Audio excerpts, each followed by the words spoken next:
Well, I think there's 15 to 16 horses that have probably run. And we've been a bit light on horses the last couple of 3 years, and it's exciting to have a few more to run and probably some nice chances. But as normal, it's very, very competitive. And, I actually think one of our best chances of the week is Bravemansgame. I'm very happy with what he's done this season. Obviously, we're in the Charlie Hall first time up, and we kept him nice and fresh and fit for the King George. Kempton on Boxing Day, and he won very nicely. So we're in a very good place with him. I don't know why he's a bigger, stronger horse this year. He looks fantastic. I've worked out little ways of training him now to get him right. And I think he's very good when he's very fit and very fresh. So hence we haven't run him from Kempton. I didn't see any point in going anywhere because it wasn't a case of needing to. So hopefully we've got him at his very best for the Gold Cup.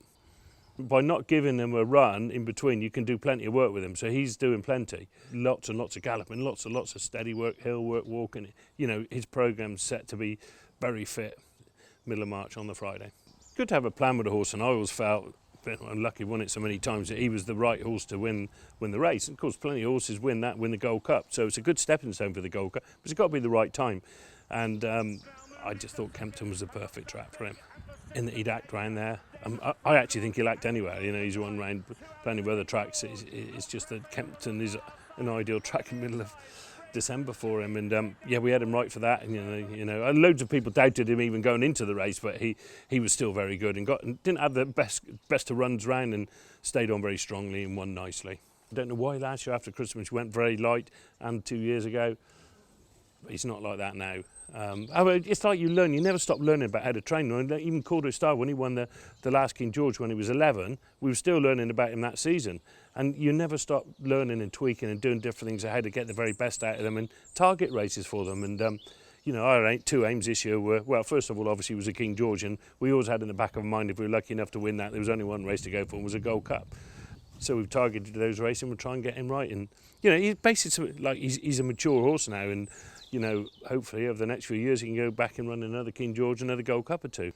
Hermes Allen obviously is a very smart horse, but it wasn't like that when we first started with him last spring, and he didn't show an awful lot at home. He again was obviously quite immature, really, to be honest with you, and he didn't show anything at home, and so I thought, well, I'm not going to run him and embarrass myself. Let's just wait till he's right. Went home for the summer, came back, and was still very much the same. And his first few bits of work in the autumn, I have to say, were a bit disappointing. And I thought, God, we're in all sorts of trouble here. And John Hales happened to say, look, I'm going to Stratford on Saturday. Have you got anything to come run? And I thought, I'll tell you what, John will run Hermes Allen, just see what we've got. So he rocks up there at Stratford, and I honestly didn't know what to expect. Obviously had a big reputation, big price tag, and lo and behold, jumped off, made all and won like 30 lengths, which completely surprised us. When he went to Cheltenham, and just before Cheltenham, and since then, he totally woke up. He switched on to know what he was doing, and he worked better, he was jumping better. Everything seemed to come together. So there's another example of an immature horse, didn't need rushing, who's come together really nicely. So I said to the guys, we don't need to run him again. We get him really ready. If we run him in the Ballymore, we can run him somewhere afterwards, at Aintree or Punchestown, and we didn't need to prove anything by running him anywhere in the meantime. There weren't too many options over here, really. So we thought we'd go set him out, a nice break after Christmas, and get him ready for the Ballymore. And then, as I said, we can run him once more.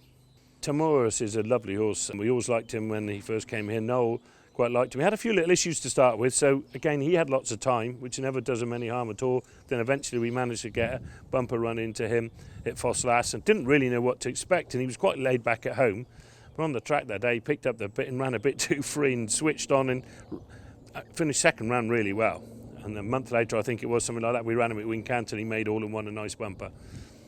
Had a nice summer back with Noel, came back to us in the autumn, and for whatever reason, gained in maturity, I suppose, and another summer he was a different animal and won very impressively on his debut at Chepstow. And I said to the boys then straight away, Noel and Dave, I think we'll head to Haydock for a listed race, and if he wins that, could end up in a horse for the Tolworth, and it's gone to plan completely, really. Noel's syndicate's done very, very well, and it's great for them to have a really good horse. They get a real kick and a real buzz out of him, and it's really good for them to have a proper horse, yeah. Stay Away Faye, he was bought, having won his point-to-point in Ireland, he took plenty of time as well. I think the thing is not to rush those horses when they've had their point-to-point, so we gave him plenty of time. He won nicely on his debut at Newbury. Again, he's one that didn't show a lot at home, workmanlike galloped, and then we set out to go for the race at Doncaster the other day, and River Don obviously over 3 miles. I think he was awfully unlucky. I think if Lorcan rode the race again, he'd do something completely different. He got in more trouble than you can imagine, and only just failed. Got a mark of 136 after that, which puts him right up there with all those other horses. Proper horse he is, and he's going to be a proper chaser. Wants 3 miles, so he's going to run in the Albert Bartlett. Could even go on to Aintree afterwards, and then again stay and chase the next season.